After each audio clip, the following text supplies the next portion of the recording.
did you hear the story about the 1,000 Indian Army candidates who had to sit an exam in their underwear? Or the Senegalese man who dressed up as his girlfriend to take her exams on her behalf? Welcome to the occasionally amusing, sometimes inventive, and always thought-provoking world of exam cheating. In today's episode of the VICTVS Podcast, we discuss the lengths that students and exam setters go to outsmart each other and the impact that this is having on academic integrity. So, as the author of one of my favourite newsletters, The Cheat Sheet, as well as writing on topics like academic integrity and cheating in publications like Forbes, The Atlantic and HuffPost, Derek Newton is well qualified to be today's guest and joins us today from New York. So hi Derek, welcome to the podcast. Hello, thank you for carving out some time for me. Appreciate it. And you. So let's kick off today with talking about the cheat sheet. So tell us a little bit more about it and what really inspired you to get that started. Yeah, happy to. It's a newsletter that I put out twice a week. And that's sort of interesting because when I first started it, I figured it would be something that would be maybe every other week. But there's just so much going on in this topic of academic integrity and cheating that every other week just didn't work.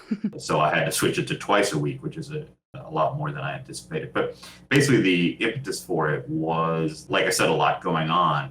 And I felt like professors and deans and researchers were all sort of in their own bubble. They were having to learn independently. There wasn't a place that research was shared regularly, that incidents were shared regularly. You know, I would talk to deans and they would say, well, I feel like we have a problem and here's what's happening. And I would say, no, that's actually very common what you're going through. And they would be surprised. And so I was like, there's just not good communication around this topic for people. And so I decided to put together a newsletter about it to connect people and share that information.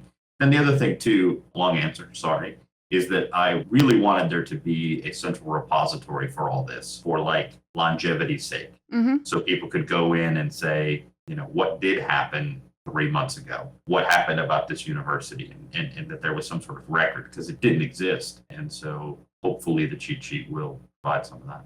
Sure. It's interesting you say that. Is there no sort of central government repositories or registers in terms of, you know, cheating incidents, especially at, say, universities in America? No, not at all. In fact, not only are the universities, colleges and universities in the United States on their own about that, some of them just don't do it at all themselves. So there is no collection point. And I wrote a piece yesterday about how so many colleges in the U.S. don't even talk about misconduct and cheating. Right. They just refuse to discuss it like it doesn't exist. Like if they don't say the words, it'll go away. That also hinders things because we have no concept of how prevalent it is, what types of things are trending, what students are figuring out. So addressing it, however you choose to address it, addressing it is very difficult because, like I said before, everybody thinks their problem is unique and they don't have any sort of support or new ideas to say, oh, well, this university had the same exact problem. They tried this, it didn't work, so I won't do that. or it worked really well, so I should do that. You know, there's just no communication around this. Again, because I think there's a cultural issue, but just a lack. There's no bridge. There's no conference. There's no place that a lot of people get together to talk about.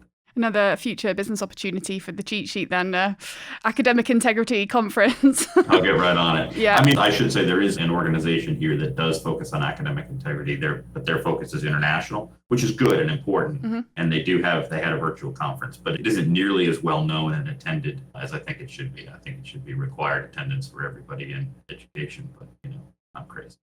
So given your experiences with publishing the cheat sheet, I believe it started in January of this year, is that right? Sounds right, yeah, early this year. Mm-hmm. So you must be something of an expert, a repository of interesting and exam stories. So do you want to share a few with us? Some of the more outrageous ones you've heard? Boy, there are a ton. I mean, I was talking to somebody who runs testing centers, and they were talking about one of their favorite stories was a set of twins who would switch off in the bathroom. They had stashed notes and books in the bathroom garbage can and would take the bathroom break and go out, look up the stuff. Their twin would come in and sit a portion of the exam, go to the bathroom, and they would just be able to pass off information this way. That sort of stuff you tend to get caught at sometimes. Yeah. Or I think often. You know, the technology cheating is really more common than a lot of people think. and far harder to track down and crack because the technology is complicated and sophisticated, and because a lot of the perpetrators, frankly, aren't anywhere accessible to the colleges they're cheating. Sure. Or the institutions they're cheating. They tend to be in places that are just beyond the reach of anybody who would care. Yeah, absolutely. I mean, so as an organisation that runs thousands of exams ourselves every month, we obviously come across the odd story here or there. And it's funny you mentioned the twins with the textbook in the bathroom, because I had the exact same story told to me pretty much of a group of students in Iran, I believe, that had placed, again, a textbook in a certain toilet cubicle. And mysteriously, they're all asking to go to the bathroom one after another and using the same cubicle. And it's like, yeah, you're going to get caught, aren't you? It's not the most sophisticated method. No, it's another one I remember about that. You mentioned Iran. I think it was related, but I heard a story of a young lady who showed up to take a test and had those temporary tattoos, henna tattoos, put in Arabic, I think, on her arms and legs. And they were the exam notes, but they were in Arabic. All right. And so people in the testing facility or on the online test were like, I can't read that, but that seems awfully suspicious that you keep looking at your tattoo during the test. So they had to get somebody who could translate it, and sure enough, it was like chemistry notes in Arabic. Oh my gosh. That's a new one. I've never heard that one. The lengths that people will go to try to get an advantage in a test, I say seldom surprise me, but frequently shock me. Yeah, I get it. And obviously it kind of goes both ways as well, because then that means that people who are setting these exams also have to set kind of sometimes bizarre rules and regulations to try and combat these, again, ever inventive methods of cheating. So again, like, great story that I always heard was an Indian Army entrance exam a few years back, and they forced the candidates, A, to take it in a field, B, for the 1,000+ candidates to strip down to their underwear to take the exam. And yeah, so like I said, the picture that accompanies the article about this is quite shocking. Just a load of these guys sat in a field in their pants, and apparently it was just because they didn't want the hassle of having to frisk 1,000 candidates on their way into the exam. But yeah, it's an interesting one. I told a friend of mine a couple of weeks ago that I could do 6 cheat sheets and 2 newspapers and a TV show just on cheating in India. It is such a, I don't want to say common, but the lengths to which they've identified it as a national priority to stop it.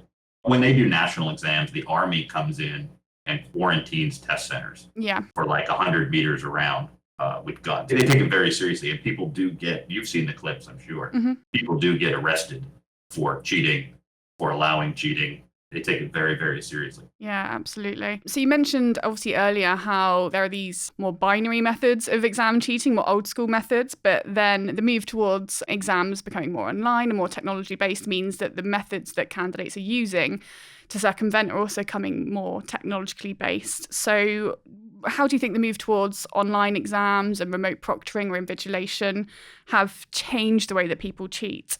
They're having to get more creative. And, unfortunately for academic integrity, creativity seems to be a bottomless well.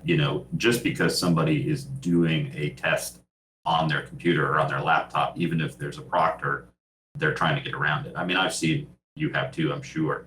You were talking about crazy rules, right? Like a lot of proctors now insist on that if you have a drink, that it be in a perfectly clear bottle with no label. Well, that's because people were writing answers on the back of their water labels and reattaching it, and so that they could look at their drink and see through the water and cheat.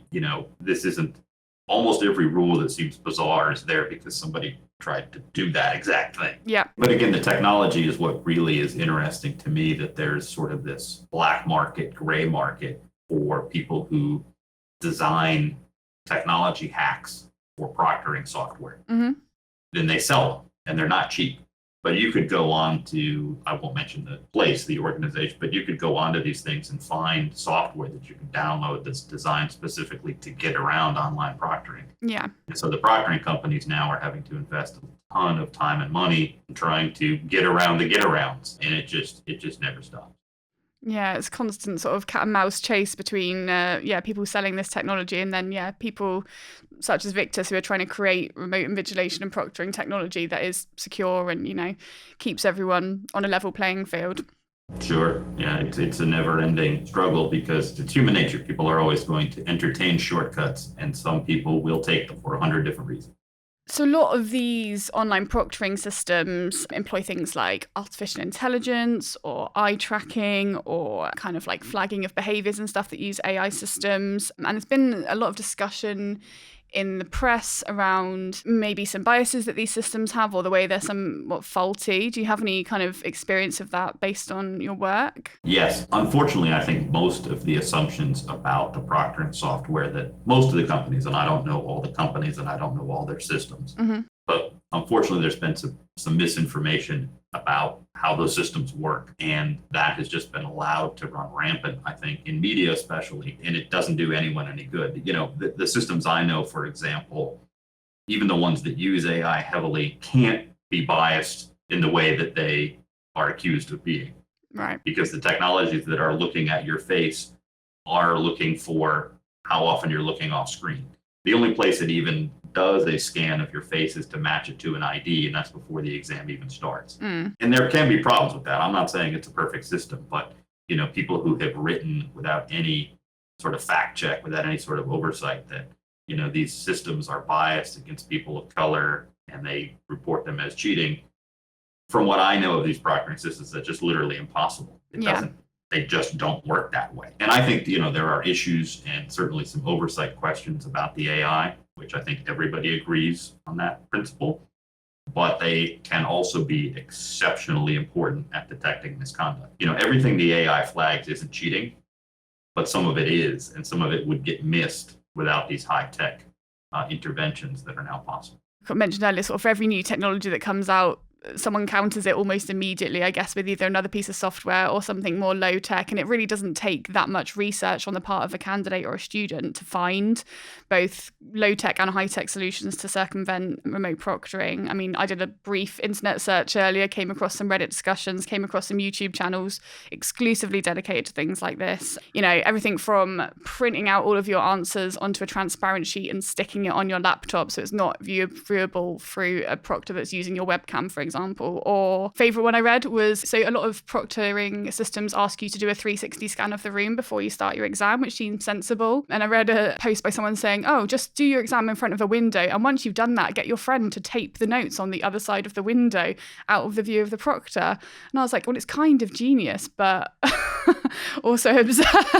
So it's a lot of work to go to, like a lot of people involved in this cheating. You could just do the revision and do the exam, I guess. I've said to somebody, it was months and months ago, I said, you know, that we're going to get to a point where professors give A's for cheating. Yeah. Like, thank you. You've been so creative, so industrious. You've done a great job. Now you failed the assignment, but you get an A for cheating because good job. That's sad, but I just think that's coming. Yeah, the efforts that people will go to avoid doing a little bit of effort is always shocking to me. You know, and I think that's another thing that is just built into the problem of remote testing. You can't do those things in a classroom or even in a test center. So if you're going to have remote testing, you've got to have, in my opinion, enhanced security as much as you can get. And I know some students don't like it, but the alternative is much worse. So you kind of think like something, even if it's imperfect, is better than nothing. Oh, sure. You know, there's lots of research that says that having systems in place deters cheating, almost whether they work or not. If you can tell people, you know, this system is here, we're going to be looking, we know people are trying to cheat, and we're going to be doing our best to crack down on it, that in and of itself keeps people from attempting it. And of course, if the system works and you actually catch people, it's even more effective. We did another episode of the podcast recently with a doctor from King's College in London who studies nootropics and cognitive enhancers and their use in the student population. And the sort of conclusion that we came to in that episode was that the academic systems and the assessment systems need to be designed in a way that don't force students to feel so stressed and so much pressure to attempt to, in this case, take a nootropic to be able to enhance their performance. And I think the same thing totally applies with these, proctoring systems or any kind of exam cheating thing. You know, it's about changing the environment so students don't even feel the need to try and be inventive and circumvent the systems. Does that make sense? I don't know if I'm making any sense at all. Sure, and I think I've long thought that's part of it, but I think that honestly, with respect to your previous guest, is a little naive, perhaps. Okay. There are a lot of statistics and studies that show that a certain percent of students, 8%, let's say 6-8%, will cheat no matter what. If you put to them a hypothetical that says, we are guaranteed to catch you and we are guaranteed to punish you. About 6% of students will try to cheat anyway. Wow. In a hypothetical where you say 100% guaranteed. Yeah. And then there's also a corresponding set that won't cheat no matter what. If you put the hypothetical that says you're guaranteed to get away with it, you are guaranteed to get an A for cheating, and you will never get caught. And if you take the exam honestly, you'll get a C. They still won't cheat. Okay. So there are people who are just won't do it under any circumstances, and there are people who are going to try it because they don't believe you, or they think they're smarter than you, or they just want to test to see if you're actually, So assessment design helps, but it isn't going to stop cheating. There's nothing you can do that's going to stop cheating. And as you make assessments, as you tweak them and make them more sort of about problem solving and putting information together rather than just A, B, C, D, you just get into a different form of cheating. There are cheating providers who will get you the answers to a physics test. For every one of those, there are 50 who will write an essay for you, synthesizing information from your course. So you're just asking, which type of cheating do you want your students to try to do? So again, I'm not anti that. I just think that isn't the solution. There isn't a single solution. And I want to back up 1 second to what you said a second ago about how it's pretty easy to find cheating hacks if you go look for them. In my experience, the problem is actually worse than that because a lot of these companies market directly to students. Right. You don't have to go look for cheating enhancements or hacks or workarounds. They'll come to you. They will come right to your inbox, right to your social media feed, tell you it's fine, tell you you won't get caught, tell you everybody's doing it, tell you you're at a disadvantage if you don't do it, tell you it's cheap, and you're good. And these companies make millions, some of them billions of dollars, helping students cheat, and their marketing budgets are extensive. And so if you're the type of student who cheating never occurred to you, you're going to get solicited to cheat daily. I think that's one of the big problems we have, that I don't know that anybody has a solution to it, but it's certainly a growing problem. So is this what's known as contract cheating then? Sure. And that's generally, I think that definition should be expanded a little bit, but generally anybody who pays somebody else to do their work or give them answers, if there's an exchange of valuables involved, usually that's money, obviously, yes, that should be considered contract cheating. And there are some very well-known, very big companies who that is their business model. They make money by helping students cheat. What do they actually advertise themselves as doing? I'm assuming they're not saying, we will help you cheat. They're sort of phrasing it in a bit more of a creative way. Homework help, tutors, don't get stuck. We can help you with your homework. By help with the homework, they mean pay us $20 and we'll give you the answer. One of the biggest ones, obviously, is Chegg. They consider themselves a tutoring site. And this goes back to one of the reasons I put time into the cheat sheet. Chegg shut down their tutoring operation. They had a live tutoring where you could pay by the hour to actually get help from a tutor, and they shut it down because no one was using it, because all they wanted was the answers.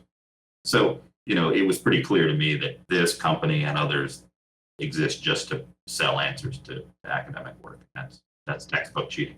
How do these sort of sites help students cheat then in exams? What are the mechanisms? How does it work? Well, Chegg, for example, has a feature where you can use your smartphone and snap a photo of a test question on your laptop, and they will text you the answer within 15 minutes. Wow. So if you have an exam and you have an hour and a half to do it, or, especially during the pandemic, we saw a lot of universities not only switch to online exams, but give people 24, 48 hours to do them, which seems very nice and very generous. But you give somebody that much time and they're stuck, they're just going to reach it. And if there's no proctor watching, they're just going to reach over and grab their smartphone, snap a photo, pay the $9, get the answer from somebody, plop it into the thing and get their grade and move on. And people are very happy to sell that service. They make an incredible amount of money doing it, and they market all the time. Obviously, on the cheat sheet, you do predominantly cover US colleges and universities and stories, but are these sites being used internationally, like, for example, in the UK, where we're based? Sure.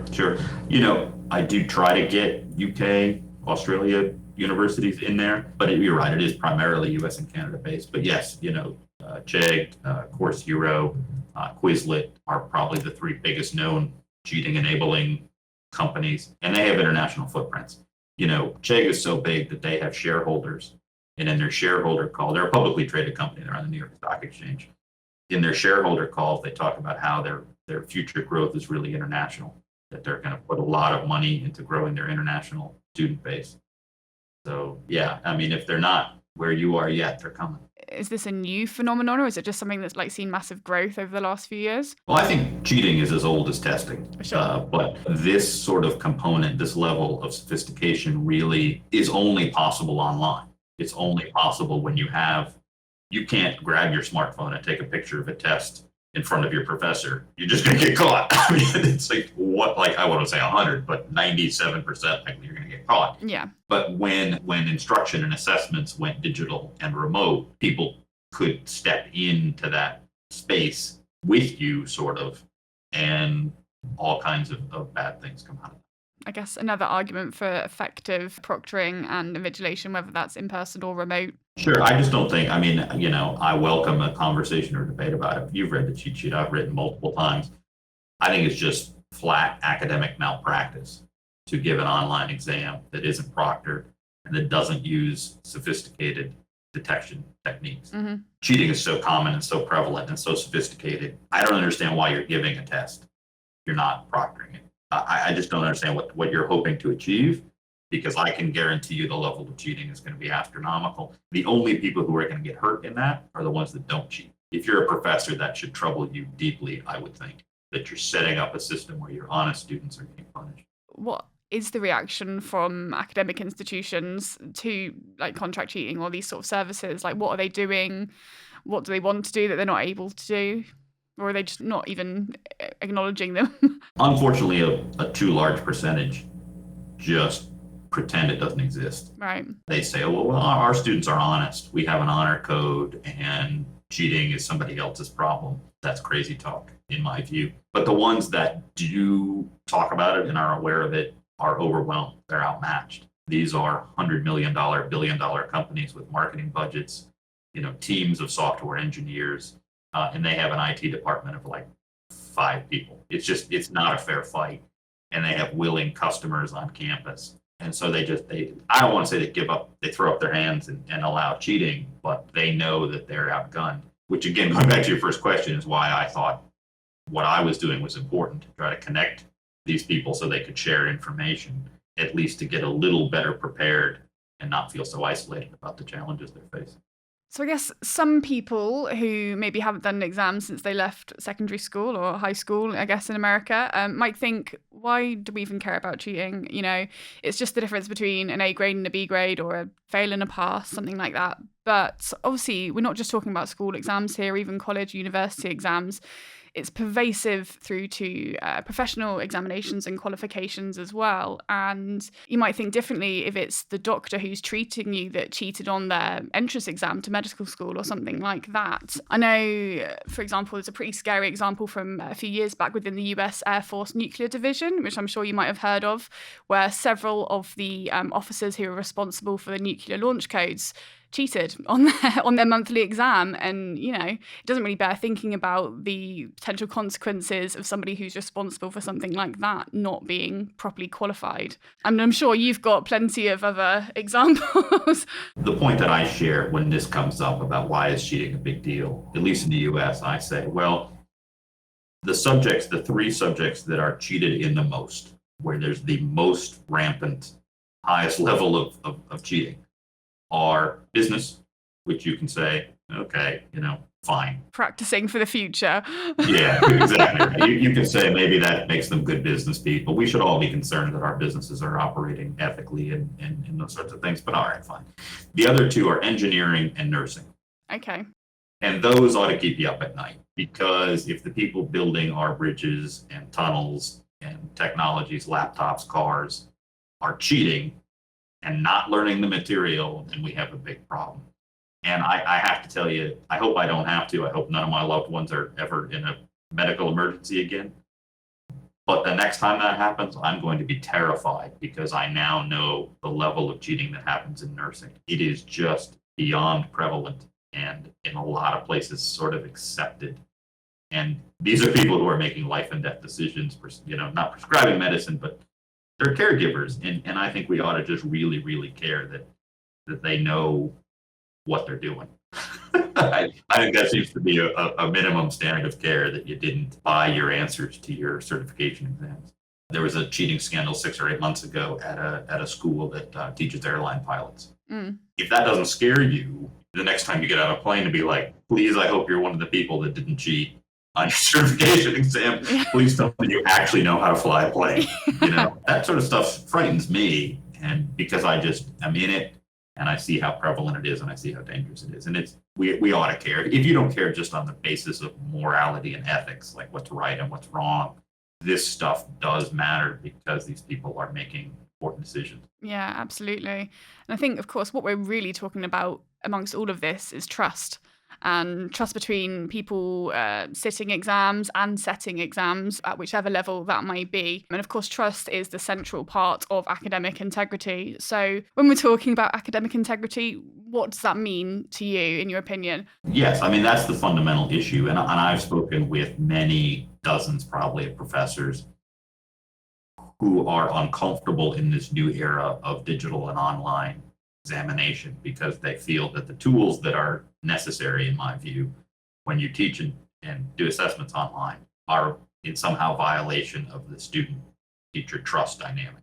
And I get that, but my answer is to show them the data that says that 80% of undergrads will cheat at some point in their college career. 80%. And you talk to other professors who said that 6 months ago, and then they look on Chegg and they see that 300 of their students have cheated their final exam.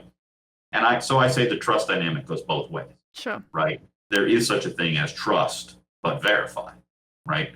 I want to put a procedure in place, but I want to have no flags. I want to have a clean exam. Mm-hmm. I trust you to do it right. But at some point, I'm not doing my job if I'm not checking. Sure. So it goes both ways. And I think one of the things that's sort of emerging, and I'm glad we got to this point, there's a consensus, I think, forming in the academic integrity community and among professors, that the trust dynamic between teacher and student is directly related to proximity, closeness, right? And I don't mean physical necessarily. I mean small classes. If you're teaching a student one-on-one, that's a very personal teacher-student dynamic. There's a lot of trust. You have 4 students in your class, same sort of deal. You get 400, the distance is much greater between person to person, and cheating goes up, right? And I think what we're also seeing is that dynamic online. When you have 400 students, and you will never see your instructor in person, you will never actually physically look them in the eye, that social distance is greater. And so that trust dynamic with a big class that's online, with an adjunct professor, in a required course that really nobody's excited about taking, the distance there is immense. And so the sort of motivation and the opportunity for misconduct goes way, way up.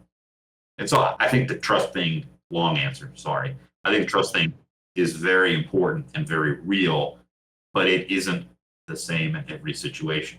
It just isn't. And so I hope that educators, instructors, professors are starting to internalize that. And it matters, right? That you may not insist on a proctored exam for the one student you are teaching, because you know them well enough. You know that they don't know that answer. So if they answered it in a certain way, they probably got help. You can have this sort of level of understanding and awareness and trust with your students. Yes. In that space. But again, when you have 700 undergrads taking a required, literature class online, no disrespect, but good luck with that. Now, I think that's a really interesting point. Coming back to something we actually touched upon earlier, do you think there are differences in attitudes towards academic integrity internationally or in different parts of the world, in your experience? Yes, that was actually the piece I published yesterday in Forbes, was looking at that. I haven't found anybody who disagrees with that. The UK and Australia are so far ahead of the US and Canada on this that it's embarrassing, frankly. The cultural awareness, engagement, the activity that happens to try to deal with academic misconduct in the UK and Australia just is absent in the US. And we started the conversation by me saying that so many schools just don't talk about it. They just go completely quiet or outright deny it. we can have a conversation as to why they may think that's the right course. I completely disagree. And, I think I put in the piece, there's research that says that not talking about cheating encourages cheating.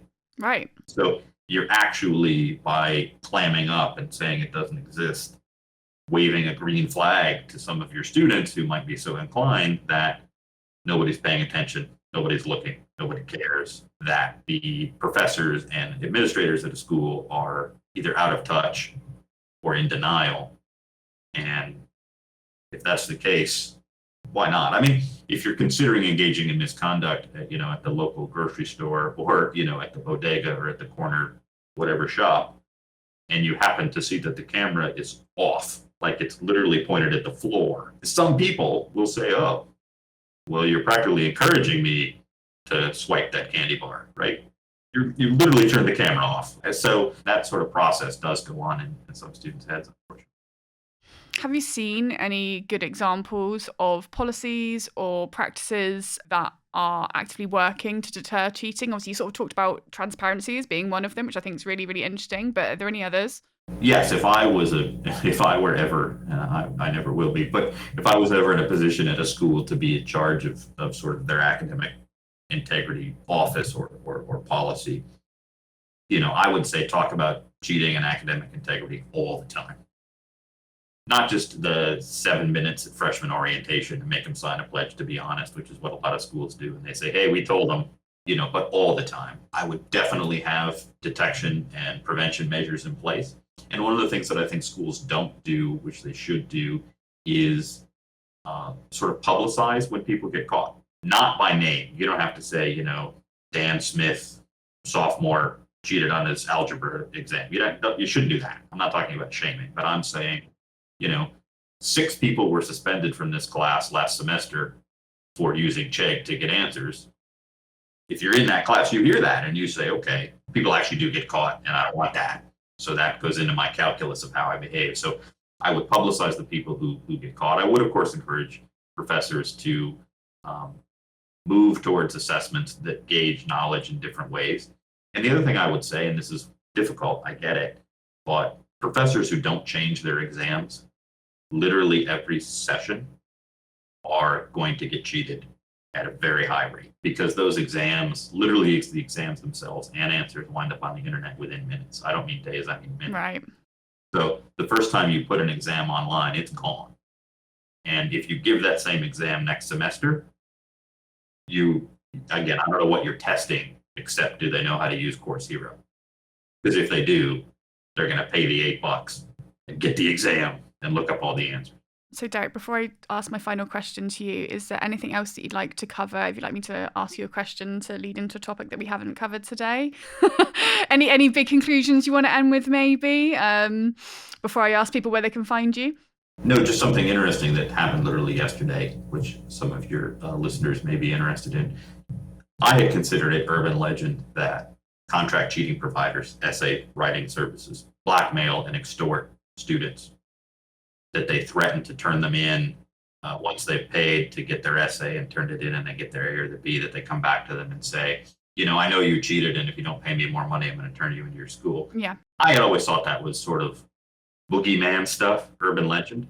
But I'm proud of myself. I tracked down a student to whom it happened. Wow. So, that'll be in the cheat sheet next time I get to it. But so for me, this urban legend is no longer legend. It's happened at least once. And that's another thing we don't talk about, right? It's not just cheating yourself out of learning and cheating your classmates by making them look worse because they actually did the work. You're exposing yourself to real serious harm by some people who by definition aren't honest. And so when you get into business with people who aren't honest, bad things can happen. So Derek, if people want to find you or the cheat sheet online, where can they find your work? Thank you. The newsletter is hosted on Substack, but I think you can just Google the cheat sheet and then my name, Derek or Derek Newton, and find it. But I think you have to use the. Okay. I got some bad results if I just put cheat sheet and my name in.